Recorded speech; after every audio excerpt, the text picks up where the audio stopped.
I used to work for the Lero Corporation, and we used to build radio stations for everyone. Uh, you know, I built a bunch of stuff for Comcast and Yeah.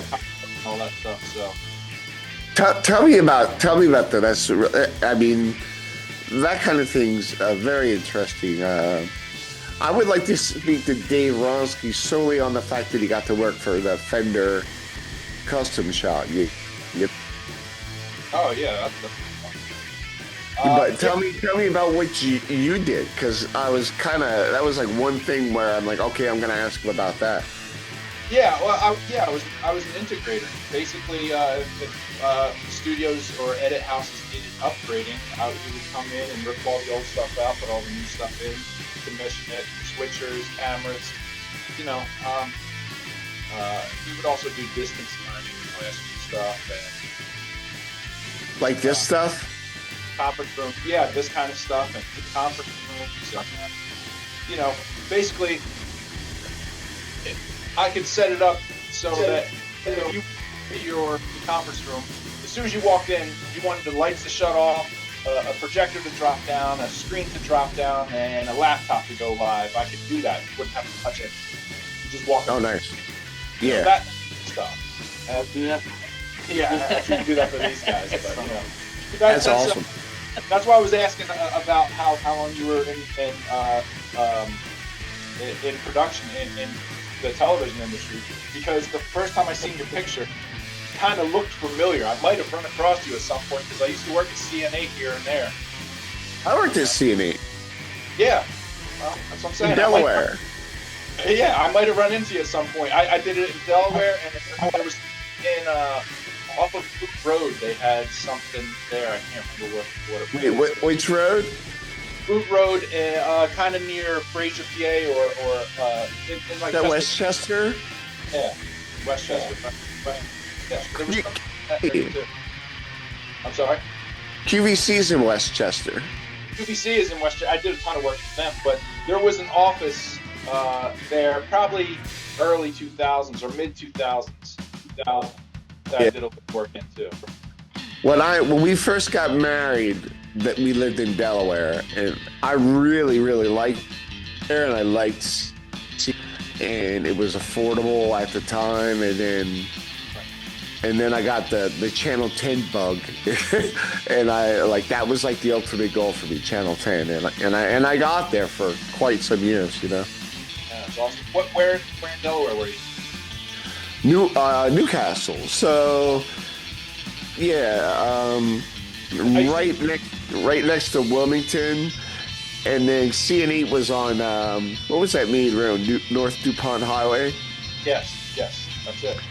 So that's where I lived 10 minutes down the road, and surprisingly for such a small place, they had like great guests and stuff like Aaron Eckhart and John Legend, and like when they were just coming up, like they were like there. Yeah, so we used to go to, I used to work at Kahuna when I was doing sound plans. I used to work at Kahuna a lot down there. You remember Kahunaville? There was No. Wilmington. They used to do like this big hot rod hoedown car show there and everything. Oh, really? Yeah, so, See, like from my town, like hot rods were huge, like muscle cars were huge. So that was something I grew up with, and I love to go to car shows. That just not like the sports. yeah, I think that the pre-70 stuff, it's all pre-1970. 70 and before. I love all that old hot rod stuff. So that leads me to my first question about the band, the Triceratones, and I want to welcome all you gentlemen to the show, and I'm hoping to spread the word about your music because I did get a sneak peek, and it's really good. You guys are off to a great start, and I always love finding bands when they're starting out and developing some sort of rapport with like you guys or with any band, and especially when it's a good band. I like to like just watch, because like today you sound one way, but 2 or 3 years down the road, you'll be like, you know what I mean? The reps that you get in playing as a band will change, and you will sound like this enormous beast. I think, and you're off to like a really good start. Tell me where you're coming from, at this point. How are you approaching the band process? Sure. Well, Josh and I, this Josh, he plays drums for Triceratones. Yeah, what's going on, brother? Jay, who plays guitar. But Josh and I used to play in a death metal band together. I played bass and Josh sang, and we were called Decomposed, and on World Leader Records, and that was a whole lot of fun. We did that. Oh shit! Nice, behemoth. Nice. Fuck around. I don't fuck around. So yeah, we did that for years and years. Right out of high school, Tom Constable, a loud local show on WYSP while we were in high school. Oh yeah, we were talking about that. Yeah, he was like big street when I was a freshman. They're like, "Oh, tell me about Conwell's coming to play at the high school." And he's a good dude. He lives in my area. I played bass with him for a little. He's a good guy. And Jay and I, we actually kind of through that in a way. Like, Rye was playing bass for Tommy Conwell at a bar in Glenside, Blue Comet, which is around it. Yeah. They would do rockabilly on Sundays, and for I think Conwell had you were in the church. I think I played with them once. I was in Gibbs and the Detonators. Oh, you in Gibbs? That's yeah, right. playing But upper bass. Brian and I hung at the same place, seeing having rockabilly. Yeah, it's funny, like when growing up and you're in music and your friends are all even if you don't hang out outside, who's gonna be at the show, and kind of almost like a weird family reunion when you go to shows on a weekly basis. I went to the Art Institute in Center City, and no matter where the show was that I was going to, I knew who was going to be there. Yeah, same deal. It was a good spot. That's occasionally stop by there. It was a tiny little bar, It was a lot of fun going there, but playing stuff. Killer band. Eddie Angel, who you interviewed. Jason Smay, the old drummer for the Those Straight Jackets, and J.D. McPherson. He used to play with a ton of bands there. It was insane. The place was bonkers on Sunday nights. It was 6 to 10. There was cheap beer, women dancing on the bars, the tables, and it was awesome. And so about a year ago, Jay and I ran into each other at the High Tide Surf Fest, and Jay and I played in his band. In Bats Upside Down, I had a screamo-y dark punk thing, back in. Brian played bass a bit, and the band just kind of stopped playing anywhere. But that's how I kind of got to know him between that and Comet, and then we hadn't seen each other in a long time. Oh, was that long? Yeah, and we ran into each other at the High Tide event, and talking and whatnot, and it was or somebody was playing, and I had said to Fry as we were watching, It was Itchy Bonds. Yeah, and it was like, God, let's Hill. They're awesome. Awesome. Yeah. And I said to him, yo, we should but I completely underestimated how hard it is to play. Once you turn that distortion off, man, it becomes a completely different world. And I've been hiding behind probably my whole life. Yep. And all of a sudden it's oh shit, I just have to play clean reverb. That's it. And everyone can hear every little fuck up. It's like standing on stage with no clothes on. Exactly. I do these interviews all the time, with bands that have like punk and like hardcore and metal backgrounds, and then they turn that off, and I said it feels like naked. I need that distortion on because it hides the mistakes. I don't know if I have what it takes to play surf. I mean, that's you fuck up when you're playing. Yeah, and it's very precise. So Yeah. the surf thing is a small part of Triceratones. Right. We all love it, and we're working on it. It's fun. It's hard to play, but I don't want to just do the surf thing. I want to invent, I don't know, super psycho surfability. I don't know what the hell it is, but we're gonna, when we find it, we'll know. I want, like when you hear Mr. Lou, that opening guitar riff punches you right in the face. It's got a rock attitude for punk rock. So we add a lot of garage rock stuff to it because I feel like garage rock is punk rock 10 years before punk rock. The Sonics are one of the most punk rock bands ever 10 years before punk rock. 20 years before. Yeah. So I don't want to play surf music. I don't want to play punk rock in a surf style. I want to play surf music in a punk rock style. I want our surf to be aggressive and in your face. Yeah. Which there's has killer bands interviewed like the Coffin Daggers or like the Aqualads, and these guys kind of have that vibe going. Yeah.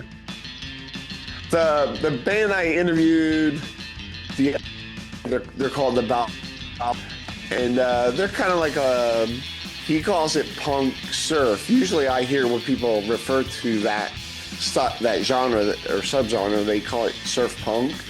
It just kind of rolls off better, but he emphasized the punk first. And I've been talking to him for quite a few years. They've been on the show before. And he's really good friends with Dusty. Dusty's in the band, Dusty Watson, and he's really good friends with Jeff, big Tiki dude, in California. And like I used to get these wild messages from him about pinching dudes in the ass, like when you see him pinch this dude in the ass, and like they're crazy dudes, and they're so fun. But that's the way they approach it. They want to be like a punk attitude with the surf with this music. And a new single, I think it's called Sex on the Stingray, and they're asking to promote it, how to promote it, and I'm like, oh yeah, I'm totally into it. The song is great. Joe Queer does like these weird gnarly shouts and screams on it. So like, oh, this is a big fucking deal. How come nobody's talking about this? Like it was really, really, really cool. And he's trying to and I'm like, all right, I totally get what he's trying to do, and it's really, really good. And it's available if you guys want to go check it out. It's the Balboas. Yeah. It's available now. It's out now.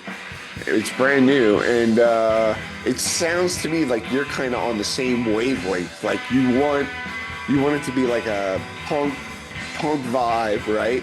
With the aggression. Yeah, right, with the aggression. I want to do cool surf stuff with attitude, with attitude. Yeah. Which, Jay is a fantastic writer. I just sent you our exclusive first listen of our new song titled Frankenstein. I like it a lot. That's all Jay, man. That's what he does, man. He's definitely got that punk to bring to it. And Josh and I come from a metal background with no strings to heavying some stuff up. Yeah. There's Jim. I'm having fun. Jim Heath is a great writer, and I think somewhere in the 90s he kind of walked up between psychobilly and surf, and these are like more like the country rockabilly thing, but while there, it's Martini Time, like all that stuff was like there's a lot of reverb, and I was like, Like, he's doing something I don't think a lot of people were doing at the time. No, nobody was doing that. And on top of that, look, Jim is a maniac player. He's a monster player. We actually went to see him record Sellersville, and it was a great time. Great time. Yeah. I saw him at the Electric Factory. Yes, I said Electric Factory. Because I just saw a bass night there with my daughter, and it's called Franklin Music Hall now. Yeah, right. I think, but I went and saw, it was the Rev, the Squirrel Nut Zippers. That tells you how long ago it was. And face to face. And I said, oh, this is a pretty good bill. And I went with my girlfriend and my best friend, and like, she like wanted to go to Horton Heat, and I'm like, you're a hot rod girl. Like, you should like really like headlight. But she was bored. I'm like, you're nuts. I'm staying. It's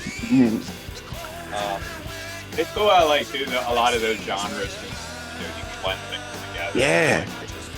I mean, he's the core motor too. So I mean, you got Yeah. fast psychobilly, and Yeah. our first show that we in April, I think we're going to go. At first, it was just like, oh no, we're not really playing that distorted or anything. And then we thought about it, it's like, why the hell not? Just put it all together, you know. See what happens? Yeah. See what happens. Well, what's the... Everything has to be this. Yeah. All the I think once the Clash did London Calling, that kind of changed things for punk rock. Like, you could still put out a really fucking good punk rock record and not have gain on it. And I don't think that was done before then. Maybe, you know, like, there was a little bit on, like, the Stiff Little Fingers first album, but it was a completely different vibe, you know? Yeah. Yeah. So, the whole thing, like I said, the punk thing is cool. I just want that underlying tone of that, but I really do want to push the boundaries of surf and garage rock. You know, I think it's a good way to go. I think it's going to be, and I want to invent a new genre. You know, Yeah. fun, but if it's something that we like, I'm doing all this stuff because I'm trying to impress these guys. If somebody else likes it, awesome. If somebody else likes it, I always felt like I was the lucky guy in the band. Like, I was always lucky to stumble into a band that, like, man, like, I wait till these guys find out I can't play for shit. And we'd be together for years, and we'd record songs, and I'd be like, I really like these. I hope they don't think I suck. Like, every time I would hear, like, how long are they going to keep me around? I can relate to that. That's things about playing with friends that I've known for 25 years. Yeah. We have no problem saying, bro, don't do that. That sucks. You know? Yeah. I was in bands where you couldn't do that. And they'd be like, whenever I was in a band called, believe it or not, the John Bonet Stranglehold in California. And they were doing a Black Flag tribute album. In Monterey, California. The guitar player went to jail. So I said I would along, and we did Fix Me, and they couldn't figure out how they wanted to play it. I said, well, just fucking play it. And they said it needs something. And I said, all right, just play it really fast, like you're playing a hardcore song. And that's what we did. And I copy, but it's on YouTube now. So it sounds really bad. It was recorded in an attic, but yeah, when I was always the guy that just said play it faster. Right. Well, all of our demos that are on Bandcamp are all live rehearsals. Some are a little docked up. Maybe I added a guitar track or a backing vocal or something like that. But we're in my attic right now, and it's all recorded live here while we rehearse. Yeah. The Green Reflectors do it in their attic too. Yeah. Yeah. So, maybe one day I'm just gonna keep trying demos. Maybe one day somebody will say, "Hey, these guys are cool. I would like to actually record them," because focusing on recording is tough while I'm also trying to focus on playing an instrument and trying to sing and Yeah. Yep. I don't want to focus on the recording side of it. I want to focus on being good at what we do. Yeah. And Josh is killing on the drums, and this is his first band. First band playing drums. Yes. First band. Really? Yes, Did you sir. play another instrument in another band? I just did the singing, like you said, when we had the old metal band back then. I would just sing. I always dabbled with drums, but never like, hey, let me get in a band and actually play with people. Like if the guy goofing off, I would either jam like Welcome to the Jungle or something, but nothing crazy or right. Yeah. The first of that. How does this being your first band, like, I mean, it's pretty good, pretty fair start. I mean, I would feel confident you're in the right place at the right time. That's great to hear, because like what you were saying earlier, like you always felt like you're the weakest link in your band or whatever. I feel that way about you. I just like, am I doing this right, fellas? Like I don't even know. Yeah. And I'm not the biggest surf fan or anything, or not that I like it or don't like it, but I was never really listening to it to get into this and see what happens. And then pieces just go together and you are right there. Yeah, there you go. I always felt like maybe playing what feels good and just watching the reaction of your bandmates and maybe do it different the next time you play it and see what their reaction is. It kind of feeds that into how the song progresses in your practice. Yeah. We're all pretty enthusiastic. Awesome. Which is that. Wait, are you guys playing out at all or regularly right now? We have our very first show. We just booked our first show at the Rusty Nail in Arlington North, April 26th. It should be a real fun time. We've got a pretty killer set together. Jay and I right now have been switching off back and forth between guitar and bass, but just got a bass player, and he'll be starting with us next week, and it's gonna be fun. I'm excited. How many songs do you have originals in your set? At least 4. Yeah. At least 4. I was even thinking about that today. Like the covers are fun to play, but I think it was kind of a start song that maybe sound good, but kind of occupy time too in the set. And I know as time goes on, those are going to start to get booted out. And originals will come in. Yeah. Hold on. That happens. Like Cruelty, it's like a good, surf tune that would complement everything. But like right now, we'll play like Sunny Afternoon by the Kings, It's also Dad's favorite song. Yeah. So it's fun to play, but maybe even like an earlier Kings song would fit better with what we're doing, and just over time you'll see it like. Yeah, I'm totally into that whole mod thing. Yeah. Really. Yeah, it kind of started with Stepping Stone. We did the Paul Revere and the Raiders version of Stepping Stone, and we're like, wow, that kind of sounded pretty cool. Like on the recording side, and recording digitally, I hate it, man. Everything is so clean, clean. Sterile. It's sterile, and I really fight against it. I distort everything. I distort our vocals. I distort the cymbals. I distort the drum track. I put overdrive on everything because I don't want it to sound new and clean. I want it to sound old and dirty because that's the stuff that I love. That's the stuff I grew up on. All that Philly is, even though they played that stuff clean, they pushed the recording to the limits, and it all distorted like crazy. So if you go to our Bandcamp and you listen to our Bandcamp, they are demos. Don't get me wrong, but the production side of it, I tried to make it sound as old as possible. And if people say, "Wow, this is a really terrible recording," you know? Yeah. Because old bands used to use that overdrive almost as an instrument in itself. It's a glue that holds mixed together. Yep. I mean, people don't like the Misfits because of the playing or the recording. They like it because good songs. Yeah, right. That's it. I like both. Yeah.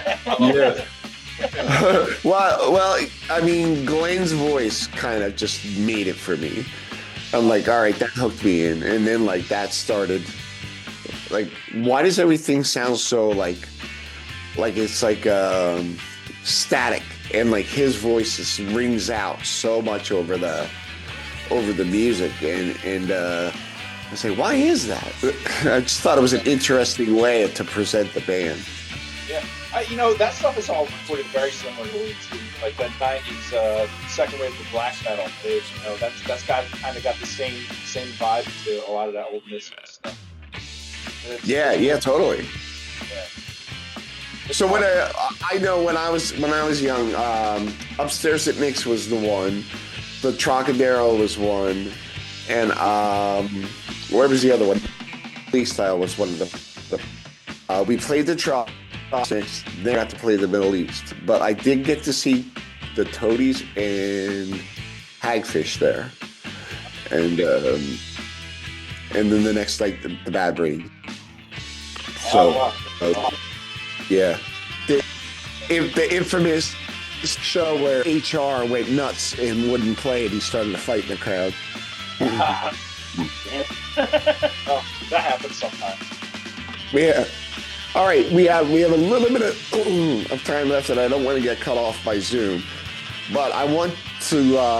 This is going to air in the summer, so I want you to update us where you're going to be on at that time. Like, where do you see the band from now till then? I'm sure some more songs, some more demos. Like what is your goal for the summer? What clubs? What sort of promotion do you plan on doing? At this point, we're just going to take it as it comes. I'm going to try to get as many gigs as possibly, because I told these guys the other day, I am completely addicted to a stage. I love being on stage. I love playing live. I want to get to the point where we're so good that when we open a show, the band behind us has trouble following us. Because I enjoy that. And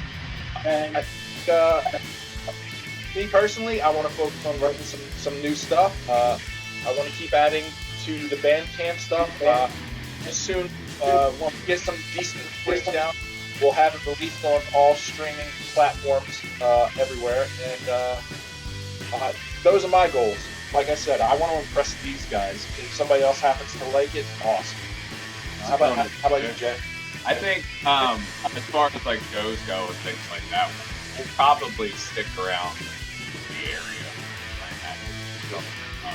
Even like we all have jobs, family, rise and marry and all. So like there's your other responsibilities that you do. So it frees up most of it on the weekend, things like that. But from Bucks County, a lot of breweries and things like that. So I imagine we're going to get our name out and try to play a lot of shows in the area that we can. Because playing outside.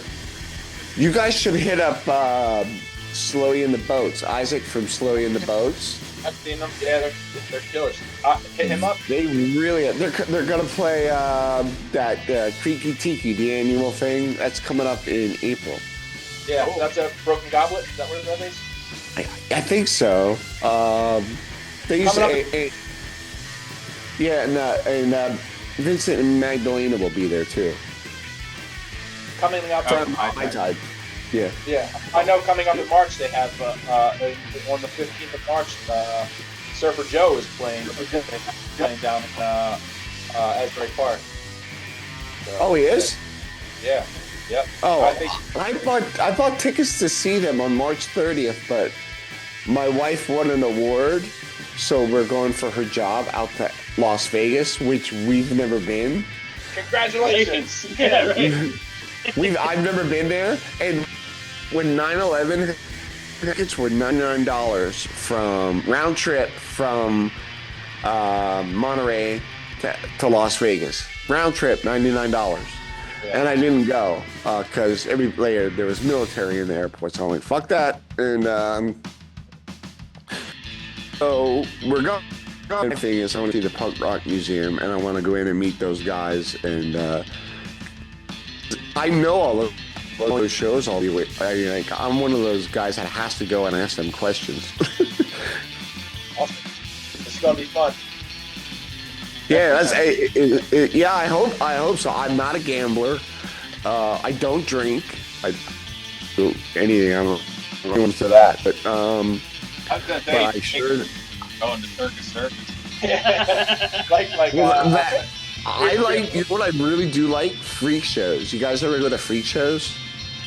Yeah. I like tattoos a lot, so I go to when I would go to the one that's in the convention center, a tattoo convention, and they have a freak show in there that they only take cash to let you in. And I was like, oh yeah, I'm going to that, and it's fucking wild. It's nice. Well, thank you so much, guys. And I support the band, and you know that you're in Philly. It means a lot to me that I get to meet you, because I want to come and see you guys play now that I know you're, and I'm available. Please, just let me know when and where, and Jen and I, if it's on a weekend, we could come out. Do videos or whatever, and I just love to get the word out about bands, because there was nobody to do it for us in the 90s, I would like to say thank you very much for everything you do, not just for talking to us, but for that you've seen, man. So passionate about it, and you're doing a great job. You've been doing it for a while. You got a lot of great content, and some Thanks, great. man. I want to say I appreciate what you do, man. It's killer. It's really good to hear that. I don't need any awards or anything like that, but every once in a while it's good to hear, I would be watching your channel before we even started talking. For 2 years I've been watching. That's great. There are people that ask me, how did you get this guy to talk to you? How did you get that guy to talk to you? I'm like, really? I don't know. I just asked. And they said, and they said yes.